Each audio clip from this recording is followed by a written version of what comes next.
जानकी, अफसाना निगार सादत हसन मंटो। पूना में रेसों का मौसम शुरू होने वाला था कि पेशावर से अजीज ने लिखा कि मैं अपनी एक जान पहचान की औरत जानकी को तुम्हारे पास भेज रहा हूं। उसको या तो पूना में या बम्बई के किसी फिल्म कंपनी में मुलाजमत करा दो। तुम्हारी वाकफियत काफी है, उम्मीद है तुम्हें ज्यादा दिक्कत नहीं होगी।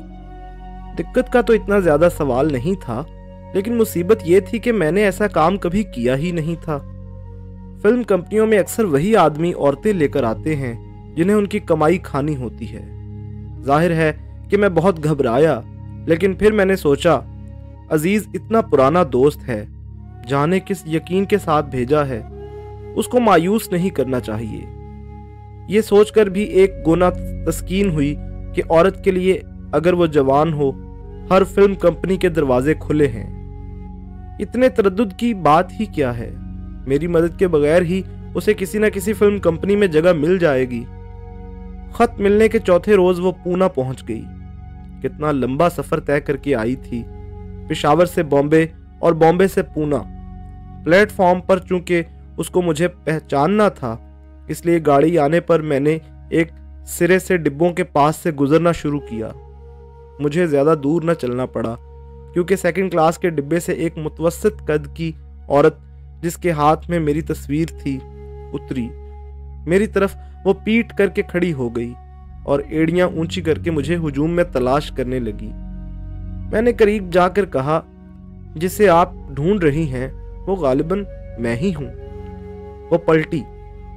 ओह आप? एक नजर मेरी तस्वीर की तरफ देखा और बड़े बेतकल्लुफ अंदाज में कहा, सादत साहब, सफर बहुत ही लंबा था। बॉम्बे में फ्रंटियर मेल से उतरकर इस गाड़ी के इंतजार में जो वक्त काटना पड़ा, उसने तबीयत साफ कर दी। मैंने कहा, असबाब कहाँ है आपका? लाती हूं। यह कहकर वो डिब्बे के अंदर दाखिल हुई। 2 सूटकेस और एक बिस्तर निकाला। मैंने कुली बुलवाया। स्टेशन से बाहर निकलते हुए उसने मुझसे कहा, मैं होटल में ठहरूंगी। मैंने स्टेशन के सामने ही उसके लिए एक कमरे का बंदोबस्त कर दिया। उसे गुसल करके कपड़े तब्दील करने थे और आराम करना था, इसलिए मैंने अपना एड्रेस दिया और ये कहकर कि सुबह 10 बजे मुझसे मिले, होटल से चल दिया। सुबह 10:30 बजे वो प्रभात नगर, जहां मैं एक दोस्त के यहां ठहरा हुआ था, आई। जगह तलाश करते हुए उसे देर हो गई थी। मेरा दोस्त उस छोटे से फ्लैट में जो नया नया मौजूद था। मैं रात तक लिखने का काम करने के बायस सुबह देर से जागा था, इसलिए 10:30 बजे नहा धोकर चाय पी रहा था कि वो अचानक अंदर दाखिल हुई। प्लेटफॉर्म पर और होटल में थकावट के बावजूद वो जानदार औरत थी, मगर जो ही वो उस कमरे में जहां मैं सिर्फ बुनियान और पाजामा पहने हुए चाय पी रहा था दाखिल हुई, तो उसकी तरफ देखकर मुझे ऐसा लगा जैसे कोई बहुत ही परेशान और खस्ता हाल औरत मुझसे मिलने आई है। जब मैंने उसे प्लेटफॉर्म पर देखा था तो वो जिंदगी से भरपूर थी, लेकिन जब प्रभात नगर के नंबर 11 फ्लैट में आई तो मुझे महसूस हुआ कि या तो इसने खैरात में अपना 10-15 औंस खून दे दिया है या इसका अस्कात हो गया है। जैसा कि मैं आपसे कह चुका हूं, घर में और कोई मौजूद नहीं था सिवाय एक बेवकूफ नौकर के। मेरे दोस्त का घर, जिसमें एक फिल्मी कहानी लिखने के लिए मैं ठहरा हुआ था, बिल्कुल सुनसान था, और मजीद एक ऐसा नौकर था जिसकी मौजूदगी वीरानी में इजाफा करती थी। मैंने चाय की एक प्याली बनाकर जानकी को दी और कहा, होटल से तो आप नाश्ता करके आई होंगी, फिर भी शौक फरमाइए। उसने इज़्तिराब से अपने होंठ काटते हुए चाय की प्याली उठाई और पीना शुरू की। उसकी दाहिनी टांग बड़े जोर से हिल रही थी। उसके होंठों की कपकपाहट से मुझे मालूम हुआ कि वो मुझसे कुछ कहना चाहती है, लेकिन हिचकिचाती है। मैंने सोचा शायद होटल में रात को किसी मुसाफिर ने उसे छेड़ा है। चुनाचे मैंने कहा, आपको कोई तकलीफ तो नहीं होटल में? जी नहीं। मैं ये मुख्तसर जवाब सुनकर खामोश रहा।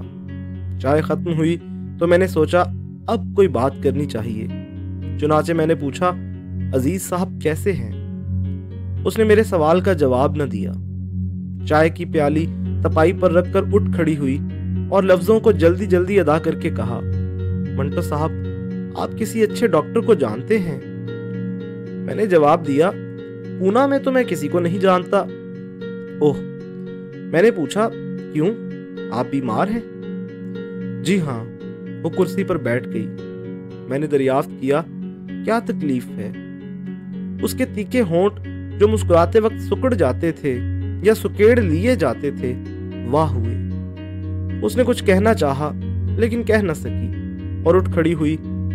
फिर मेरा सिगरेट का डिब्बा उठाया और एक सिगरेट सुलगा कर कहा, माफ कीजिएगा, मैं सिगरेट पिया करती हूँ। मुझे बाद में मालूम हुआ कि वो सिर्फ सिगरेट पिया ही नहीं करती बल्कि फूंका करती थी। बिल्कुल मर्दों की तरह सिगरेट उंगलियों में दबाकर वो जोर जोर से कश लेती और एक दिन में तकरीबन 75 सिगरेटों का धुआं खींचती थी। मैंने कहा, आप बताती क्यों नहीं कि आपको तकलीफ क्या है? उसने कुंवारी लड़कियों की तरह झुंझलाकर अपना एक पांव फर्श पर मारा। हाय अल्लाह, मैं कैसे बताऊं आपको? ये कहकर वो मुस्कुराई। मुस्कुराते हुए तीखे होंठों की मेहराब में से मुझे उसके दांत नजर आए जो गैर मामूली तौर पर साफ और चमकीले थे। वो बैठ गई और मेरी आंखों में अपनी डगमगाती आंखों को न डालने की कोशिश करते हुए उसने कहा, बात यह है कि 15-20 दिन ऊपर हो गए हैं और मुझे डर है कि। पहले तो मैं न समझा, लेकिन जब वो बोलते बोलते रुक गई तो मैं किसी कदर समझ गया। ऐसा अक्सर होता है। उसने जोर से कश लिया और मर्दों की तरह जोर से धुएं को बाहर निकालते हुए कहा, नहीं, यहां मामला कुछ और है। मुझे डर है कि कहीं कुछ ठहर ना गया हो। मैंने कहा, ओह। उसने सिगरेट का आखिरी कश लेकर उसकी गर्दन चाय की तश्तरी में दबाई। अगर ऐसा हो गया है तो बड़ी मुसीबत होगी। एक दफा पेशावर में ऐसी ही गड़बड़ हो गई थी, लेकिन अजीज साहब अपने एक हकीम दोस्त से ऐसी दवा लाए थे जिससे चंद दिन ही में सब साफ हो गया था। मैंने पूछा, आपको बच्चे पसंद नहीं? वो मुस्कुराई, पसंद हैं, लेकिन कौन पालता फिरे? मैंने कहा, आपको मालूम है इस तरह बच्चे जाया करना जुर्म है। वो एकदम संजीदा हो गई। फिर उसने हैरत भरे लहजे में कहा, मुझसे अजीज साहब ने भी यही कहा था, लेकिन सादत साहब, मैं पूछती हूँ, इसमें जुर्म की कौन सी बात है? अपनी ही तो चीज है। और इन कानून बनाने वालों को यह भी मालूम है कि बच्चा जाया कराते हुए तकलीफ कितनी होती है। बड़ा जुर्म है। मैं बेइख्तियार हंस पड़ा। अजीबो गरीब औरत हो तुम जानकी। जानकी ने भी हंसना शुरू कर दिया। अजीज साहब भी यही कहा करते थे। हंसते हुए उसकी आंखों में आंसू आ गए। मेरा मुशाहिदा है, जो आदमी पुरखुलूस हो, हंसते हुए उसकी आंखों में आंसू जरूर आ जाते हैं। उसने अपना बैग खोलकर रुमाल निकाला और आंखें खुश्क करके भोले बच्चों के अंदाज में पूछा, सादत साहब, बताइए, क्या मेरी बातें दिलचस्प होती हैं? मैंने कहा, बहुत। झूठ। इसका सबूत? उसने सिगरेट सुलगाना शुरू कर दिया। भाई शायद ऐसा हो, मैं तो इतना जानती हूं कि कुछ कुछ बेवकूफ हूं। ज्यादा खाती हूं, ज्यादा बोलती हूं, ज्यादा हंसती हूं। अब आप ही देखिए ना, ज्यादा खाने से मेरा पेट कितना बढ़ गया है। अजीज साहब हमेशा कहते रहते हैं, जानकी कम खाया करो, पर मैंने उनकी एक ना सुनी। सादत साहब, बात यह है कि मैं कम खाऊं तो हर वक्त ऐसा लगता है कि मैं किसी से कोई बात कहना भूल गई हूं। उसने फिर हंसना शुरू किया। मैं भी उसके साथ शरीक हो गया। उसकी हंसी बिल्कुल अलग किस्म की थी, बीच बीच में घुंघरू से बजते थे।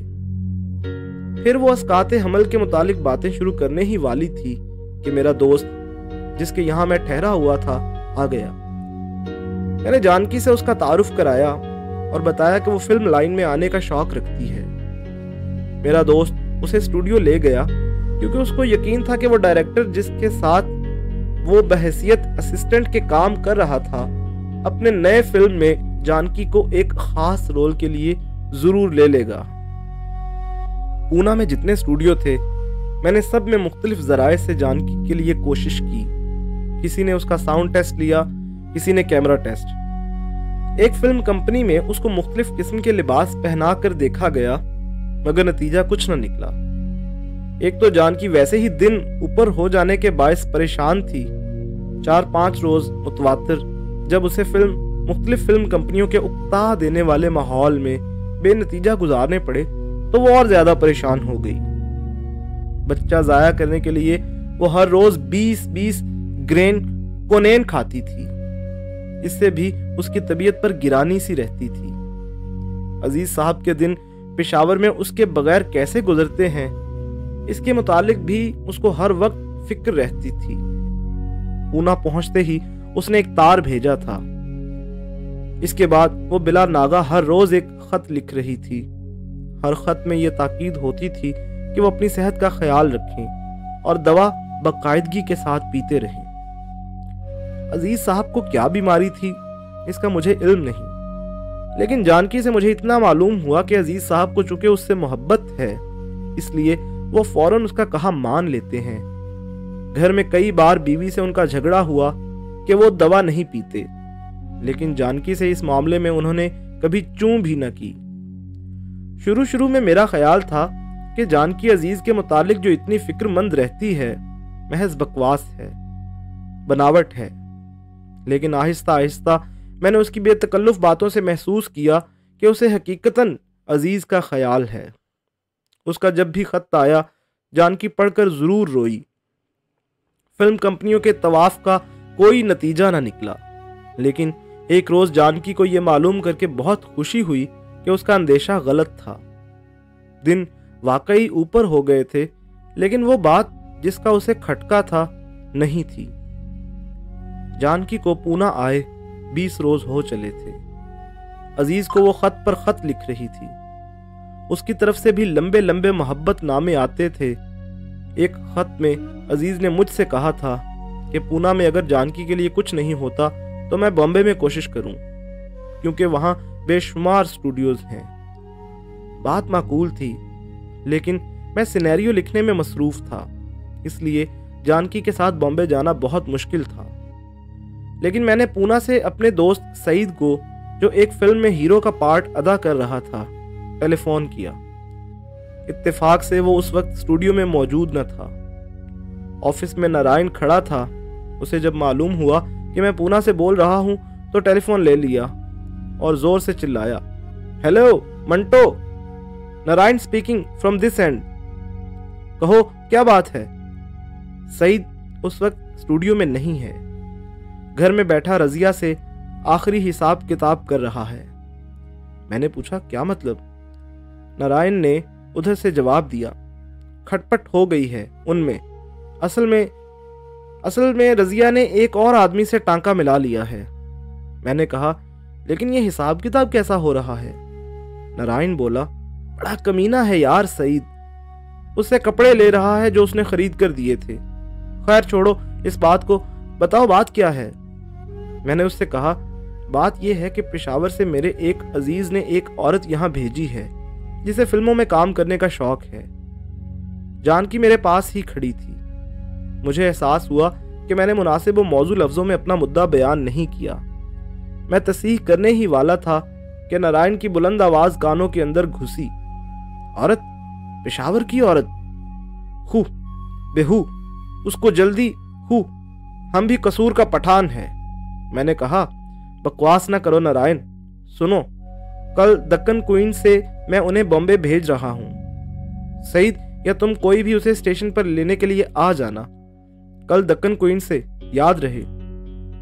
नारायण की आवाज आई, पर हम उसे पहचानेंगे कैसे। मैंने जवाब दिया, वो खुद तुम्हें पहचान लेगी, लेकिन देखो कोशिश करके उसे किसी ना किसी जगह जरूर रखवा देना। 3 मिनट गुजर गए। मैंने टेलीफोन बंद किया और जानकी से कहा, कल दक्कन क्वीन से तुम्हें बॉम्बे जाना है। सईद और नारायण दोनों की तस्वीरें दिखाता हूं।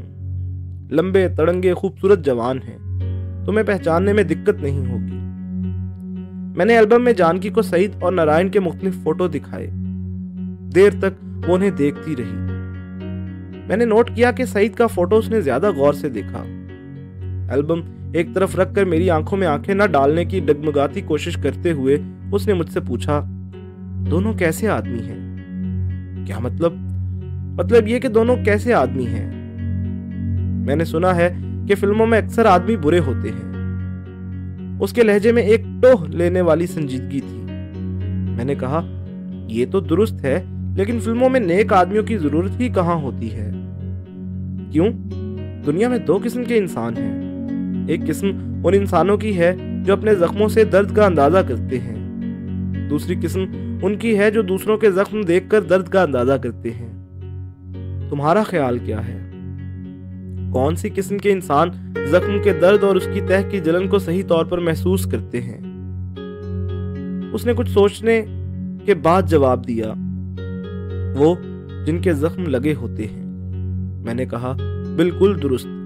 फिल्मों में असल की अच्छी नकल वही उतार सकता है जिसे असल से वाकफियत हो।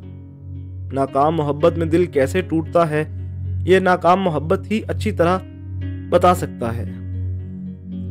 वो औरत जो 5 वक्त जानमाज बिछाकर नमाज पढ़ती है और इश्क मोहब्बत को सूअर के बराबर समझती है, कैमरे के सामने किसी मर्द के साथ इजहार मोहब्बत क्या खाक करेगी?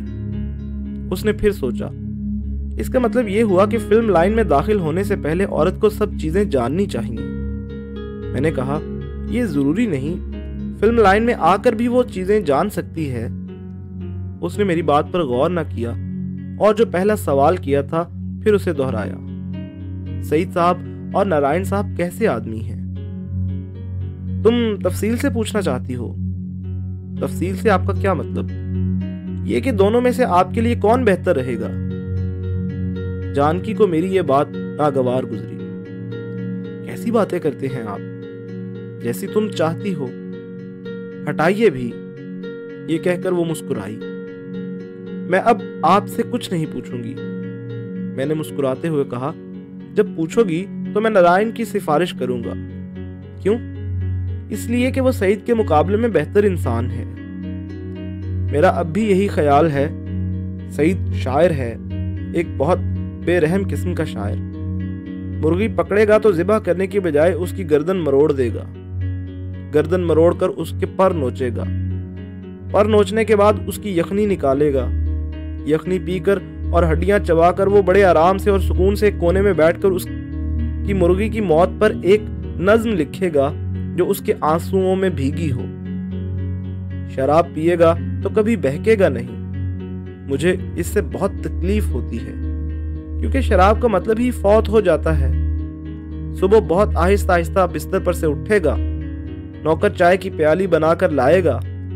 अगर रात की बची हुई रम सरहाने पड़ी है तो उसे चाय में उंडेल देगा और इस मिक्सचर को एक एक घूंट करके ऐसे पिएगा जैसे उसमें जायके की कोई हिस्स ही नहीं।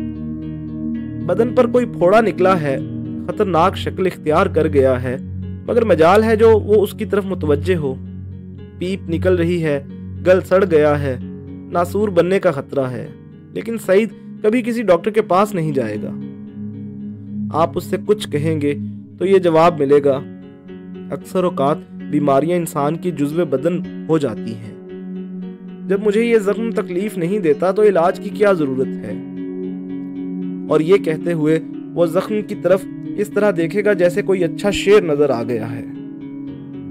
एक्टिंग वो सारी उम्र नहीं कर सकेगा, इसलिए कि वो लतीफ जज्बात से करीब करीब आरी है।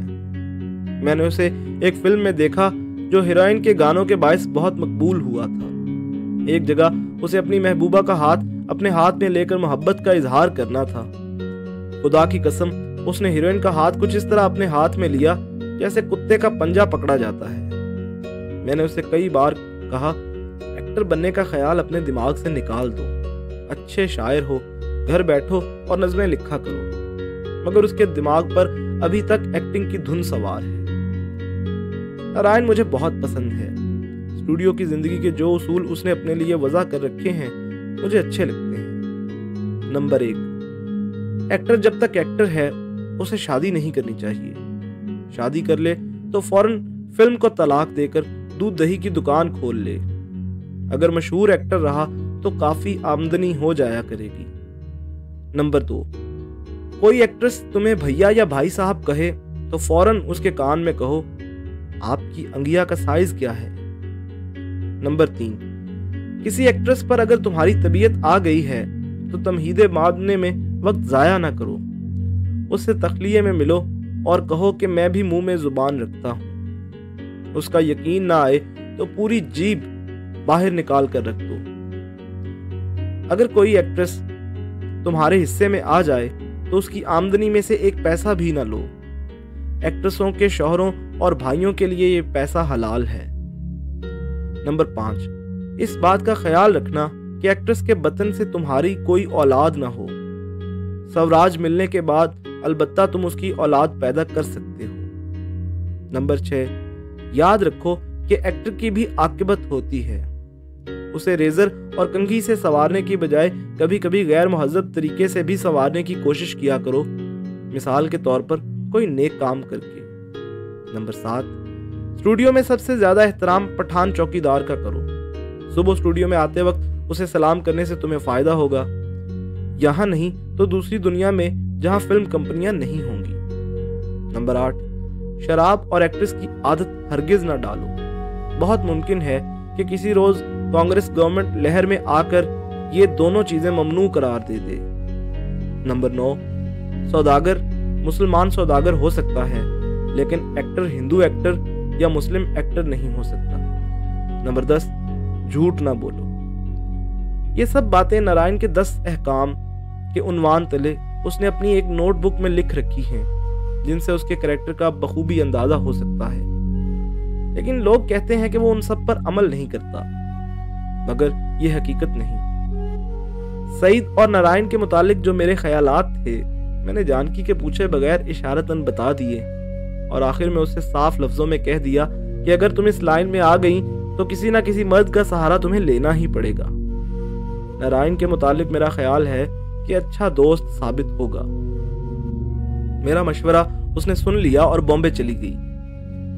दूसरे रोज खुश खुश वापस आई, क्योंकि नारायण ने अपने स्टूडियो में 1 साल के लिए 500 रुपए माहवार पर उसे मुलाजिम करा दिया था। ये मुलाजमत उसे कैसे मिली? देर तक उसके मुतालिक बातें हुई। जब और कुछ सुनने को न रहा तो मैंने उससे पूछा, सईद और नारायण दोनों से तुम्हारी मुलाकात हुई, उनमें से किसको तुमने ज्यादा पसंद किया? जानकी के होंठों पर हल्की मुस्कुराहट पैदा हुई। लग्जिश भरी निगाहों से मुझे देखते हुए उसने कहा, सईद साहब को। ये कहकर वो एकदम संजीदा हो गई। सईद साहब? सादत साहब, आपने क्यों इतने पुल बांधे थे नारायण की तारीफों के? मैंने पूछा, क्यों? बड़ा ही वाहियात आदमी है।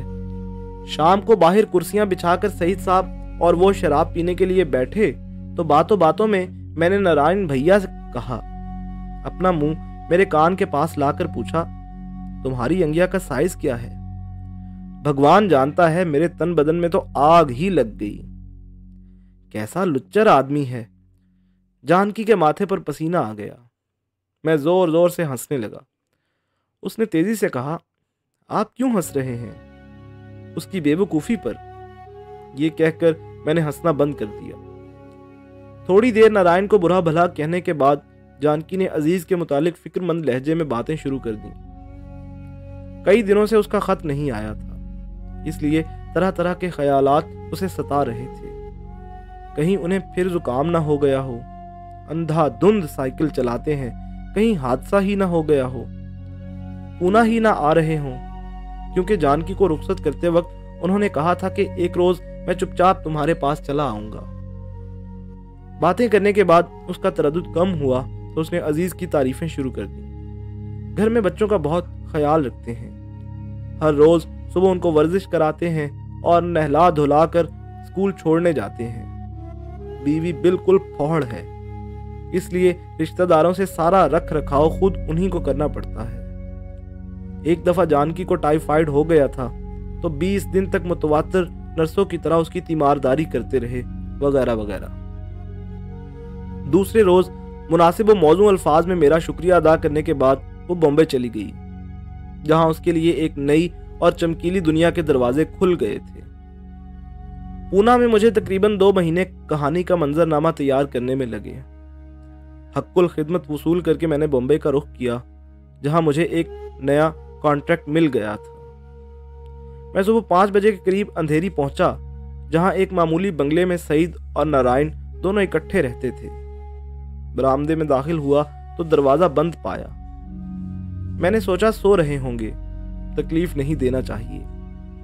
पिछली तरफ एक दरवाजा है जो नौकरों के लिए अक्सर खुला रहता है। मैं उसमें से अंदर दाखिल हुआ।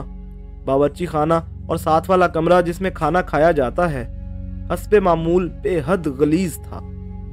सामने वाला कमरा मेहमानों के लिए मखसूस था। मैंने उसका दरवाजा खोला और अंदर दाखिल हुआ। कमरे में 2 पलंग थे, एक पर सईद और उसके साथ कोई और लिहाफ ओढ़े सो रहा था। मुझे सख्त नींद आ रही थी। दूसरे पलंग पर मैं कपड़े उतारे बगैर लेट गया। पायंती पर कंबल पड़ा था, मैंने टांगों पर डाल लिया। सोने का इरादा ही कर रहा था कि सईद के पीछे से एक चूड़ियों वाला हाथ निकला और पलंग के पास रखी हुई कुर्सी की तरफ बढ़ने लगा। कुर्सी पर लट्ठे की सफेद शलवार लटक रही थी। मैं उठकर बैठ गया। सईद के साथ जानकी लेटी थी। मैंने कुर्सी पर से शलवार उठाई और उसकी तरफ फेंक दी। नारायण के कमरे में जाकर मैंने उसे जगाया। रात के 2 बजे उसकी शूटिंग खत्म हुई थी। मुझे अफसोस हुआ कि खामखा उस गरीब को जगाया, लेकिन वो मुझसे बातें करना चाहता था, किसी खास मौजू पर नहीं। मुझे अचानक देखकर बकौल उसके वो कुछ बेहुदा बकवास करना चाहता था। चुनाचे सुबह 9 बजे तक हम बेहुदा बकवास में मशगूल रहे, जिसमें बार बार जानकी का भी जिक्र आया। जब मैंने अंगिया वाली बात छेड़ी तो नारायण बहुत हंसा।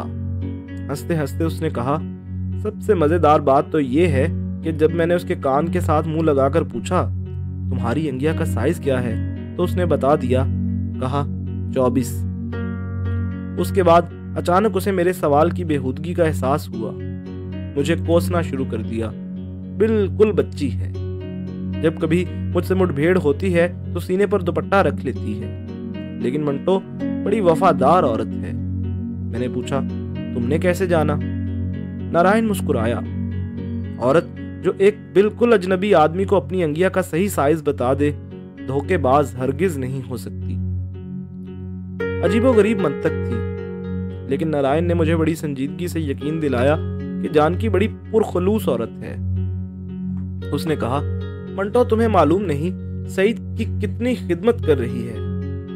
ऐसे इंसान की खबरगिरी जो परले दर्जे का बेपरवाह हो, आसान काम नहीं।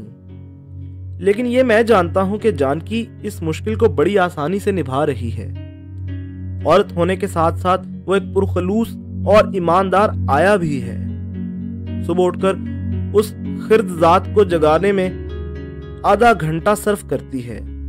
उसके दांत साफ कराती है, कपड़े पहनाती है, नाश्ता कराती है, और रात को जब वो रम पीकर बिस्तर पर लेटता है तो सब दरवाजे बंद करके उसके साथ लेट जाती है।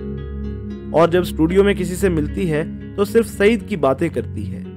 सईद साहब बड़े अच्छे आदमी हैं, सईद साहब बहुत अच्छा गाते हैं, सईद साहब का वजन बढ़ गया है, सईद साहब का पुल ओवर तैयार हो गया है, सईद साहब के लिए पेशावर से पोठोहारी सैंडल मंगवाई है, सईद साहब के सर में हल्का हल्का दर्द है, एस्प्रो लेने जा रही हूँ, सईद साहब ने आज मुझ पर एक शेर कहा, और जब मुझसे मुठभेड़ होती है तो अंगिया वाली बात याद करके तेवरी चढ़ा लेती है। मैं तकरीबन 10 दिन सईद और नारायण का मेहमान रहा। इस दौरान में सईद ने जानकी के मुतालिक बहुत कुछ कहा, शायद इसलिए कि उनका मामला काफी पुराना हो चुका था। जानकी से अलबत्ता काफी बातें हुई। वो सईद से बहुत खुश थी, लेकिन उसे उसकी बेपरवाह तबीयत का बहुत गिला था। सादत साहब अपनी सेहत का बिल्कुल ही ख्याल नहीं रखते, बहुत बेपरवाह हैं। हर वक्त सोचना, जो हुआ इसलिए किसी बात का ख्याल ही नहीं रहता। आप हंसेंगे, लेकिन मुझे हर रोज उनसे पूछना पड़ता है कि आप संडास गए थे या नहीं। नारायण ने मुझसे जो कहा था ठीक निकला। जानकी हर वक्त सईद की खबरगिरी में मुनहमिक रहती थी। मैं 10 दिन अंधेरी के बंगले में रहा। इन 10 दिनों में जानकी की बेलौस खिदमत ने मुझे बहुत मुतासिर किया, लेकिन यह ख्याल बार बार आता रहा कि अजीज का क्या हुआ। जानकी को उसका भी तो बहुत ख्याल रहता था। क्या सईद को पाकर वो उसको भूल चुकी थी? मैंने इस सवाल का जवाब जानकी ही से पूछ लिया होता अगर मैं कुछ दिन और वहां ठहरता। जिस कंपनी से मेरा कॉन्ट्रैक्ट होने वाला था उसके मालिक से मेरी किसी बात पर चिढ़ हो गई और मैं दिमागी तकद्दुर दूर करने के लिए पूना चला गया। 2 ही दिन गुजरे होंगे कि बॉम्बे से अजीज का तार आया कि मैं आ रहा हूं। 5-6 घंटे के बाद वो मेरे पास था और दूसरे रोज सुबह सवेरे जानकी मेरे कमरे पर दस्तक दे रही थी। अजीज और जानकी जब एक दूसरे से मिले तो उन्होंने देर से बिछड़े हुए आशिक माशूक की सरगर्मी जाहिर न की। मेरे और अजीज के ताल्लुकात शुरू से बहुत संजीदा और मतीन रहे हैं। शायद इसी वजह से वो दोनों मोतदिल रहे। अजीज का ख्याल था होटल में उठ जाए, लेकिन मेरा दोस्त जिसके यहाँ मैं ठहरा था आउटडोर शूटिंग के लिए कोल्हापुर गया था, इसलिए मैंने अजीज और जानकी को अपने पास ही रखा। 3 कमरे थे, एक में जानकी सो सकती थी, दूसरे में अजीज। यूं तो मुझे उन दोनों को एक ही कमरा देना चाहिए था, लेकिन अजीज से मेरी इतनी बेतकल्लुफी नहीं थी। इसके अलावा उसने जानकी से मुताल्लिक अपने ताल्लुक को मुझ पर जाहिर भी नहीं किया था। रात को दोनों सिनेमा देखने चले गए। मैं साथ ना गया इसलिए कि मैं फिल्म के लिए एक नई कहानी शुरू करना चाहता था। 2 बजे तक मैं जागता रहा, उसके बाद सो गया।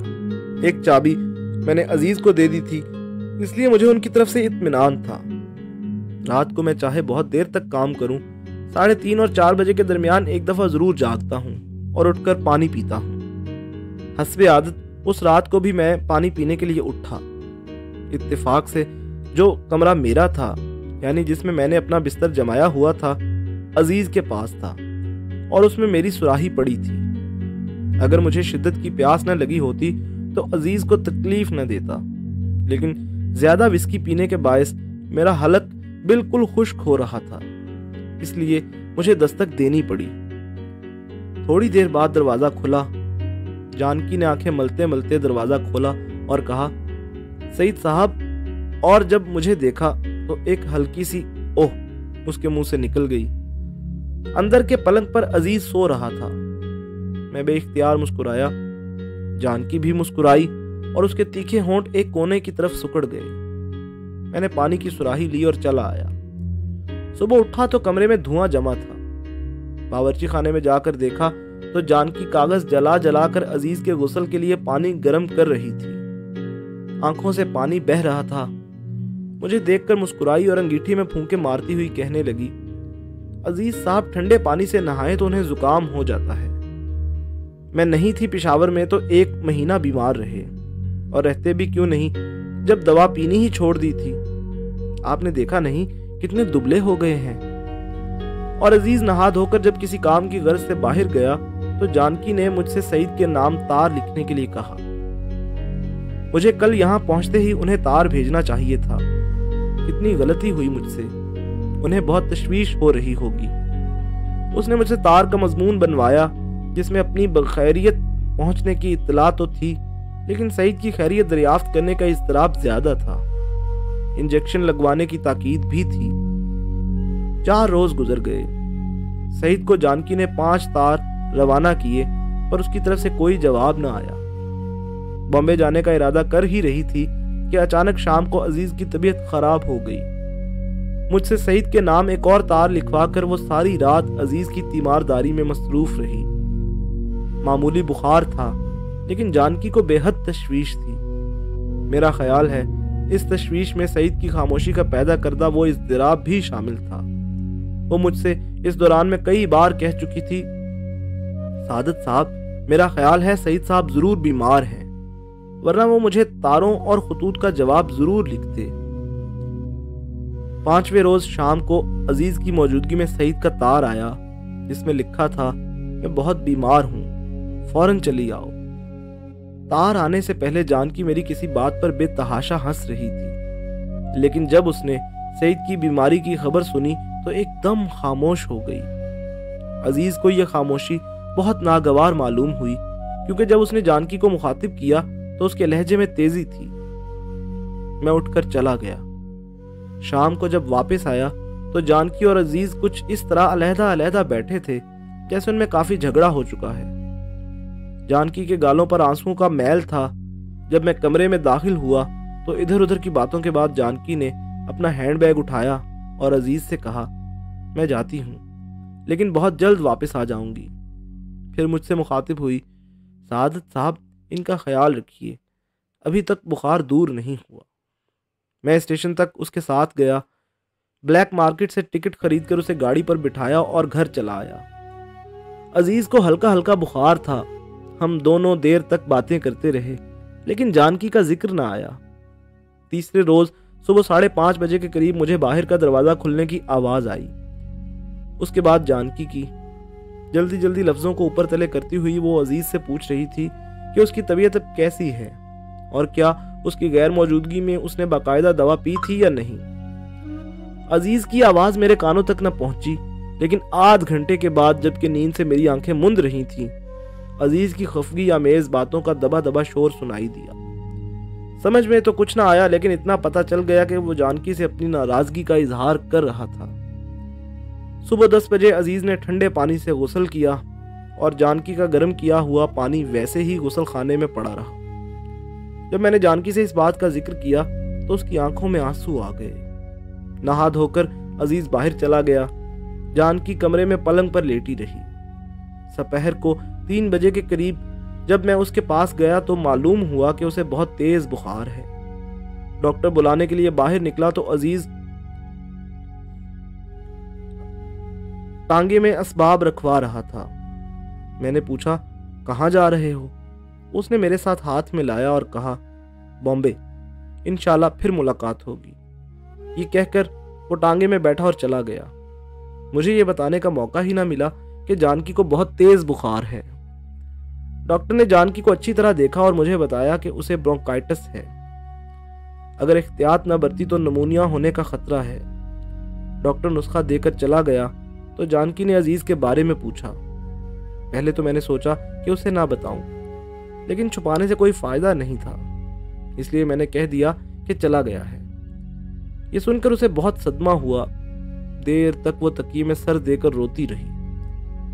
दूसरे रोज सुबह 11 बजे के करीब जबकि जानकी का बुखार 1 डिग्री हल्का था और तबीयत भी किसी कदर दुरुस्त थी, बॉम्बे से सईद का खत आया जिसमें बड़े दृष्ट लफ्जों में लिखा था, याद रहे कि तुमने अपना वादा पूरा नहीं किया।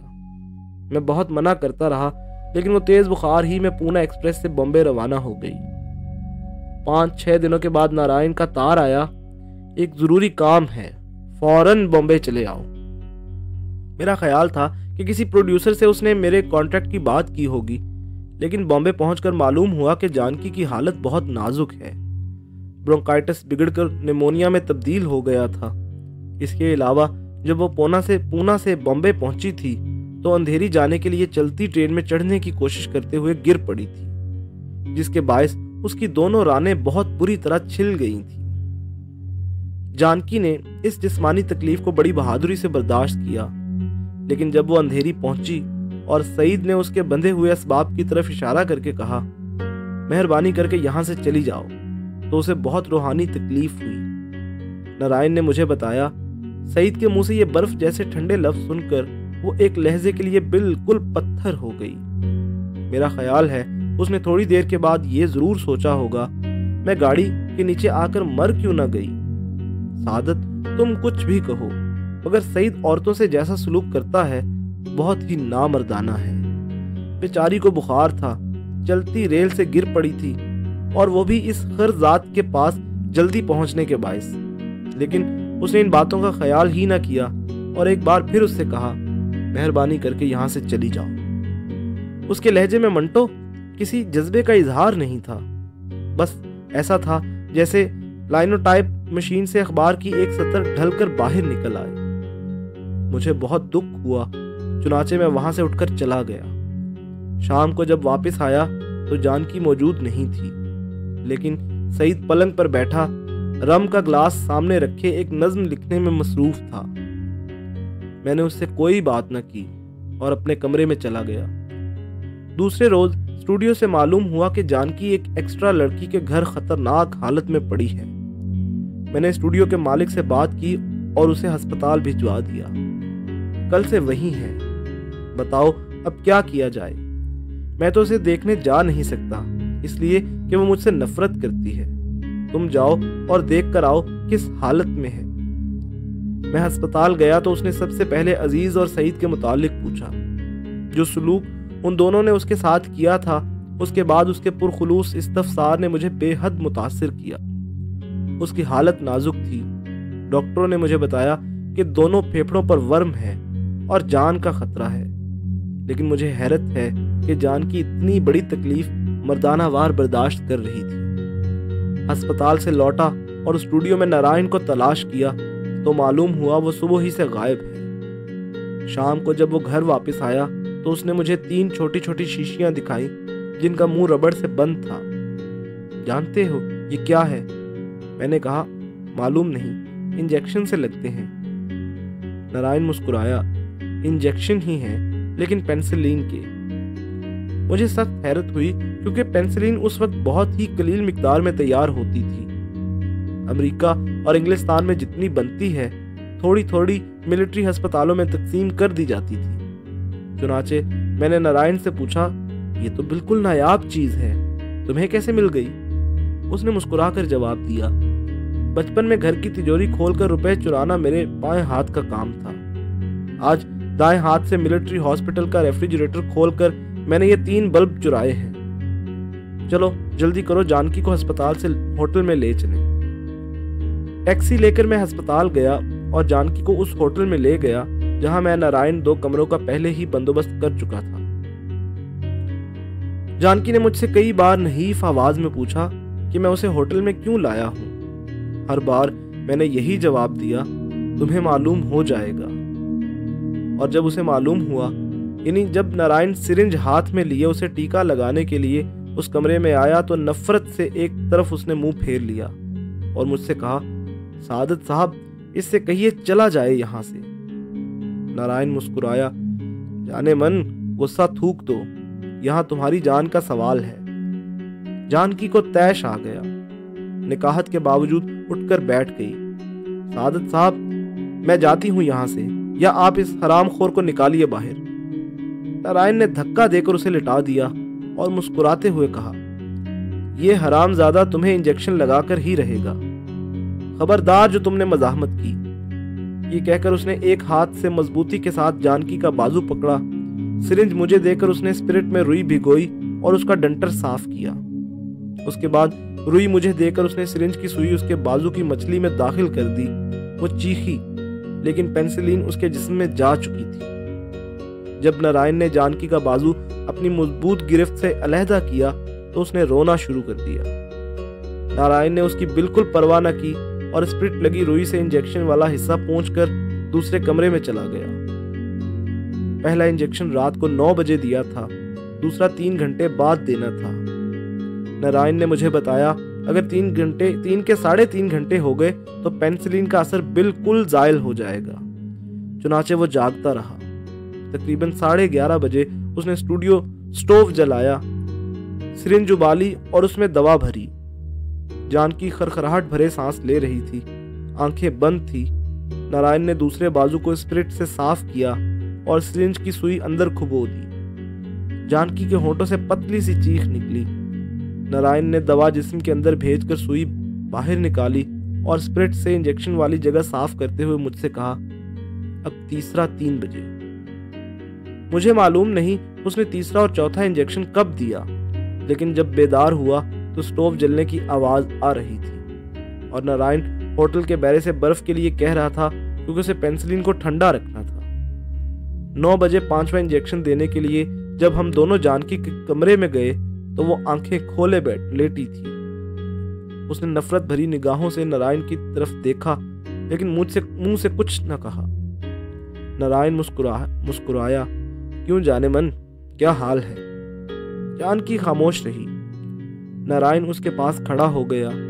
ये इंजेक्शन जो मैं तुम्हें दे रहा हूं, इश्क के इंजेक्शन नहीं, तुम्हारा निमोनिया दूर करने के इंजेक्शन हैं, जो मैंने मिलिट्री हॉस्पिटल से बड़ी सफाई के साथ चुराए हैं। लो, अब जरा उल्टी लेट जाओ और कूल्हे पर से शलवार को जरा नीचे खिसका दो।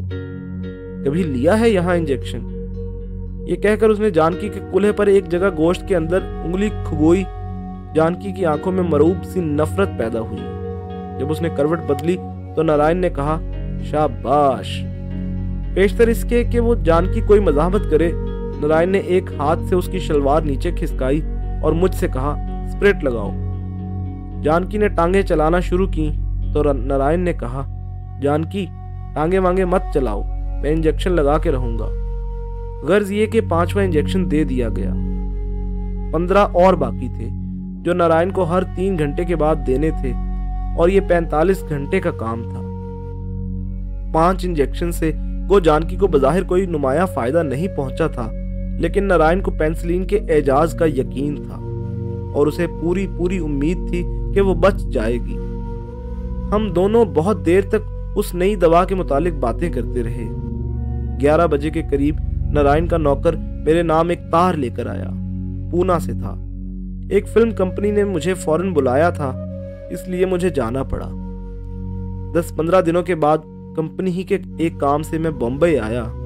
काम खत्म करके जब मैं अंधेरी पहुंचा तो सईद से मालूम हुआ कि नारायण अभी तक होटल ही में है।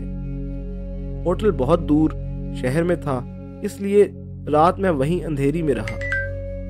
सुबह 8 बजे वहां पहुंचा तो नारायण के कमरे का दरवाजा खुला था। अंदर दाखिल हुआ तो कमरा खाली पाया। दूसरे कमरे का दरवाजा खोला तो एकदम आंखों के सामने कुछ हुआ। जानकी मुझे देखते ही लिहाफ के अंदर घुस गई और नारायण जो उसके साथ लेटा था मुझे वापस जाते देखकर कहा, आओ मंटो आओ, मैं हमेशा दरवाजा बंद करना भूल जाता हूँ। आओ यार बैठो इस कुर्सी पर, लेकिन ये जानकी की शलवार दे देना।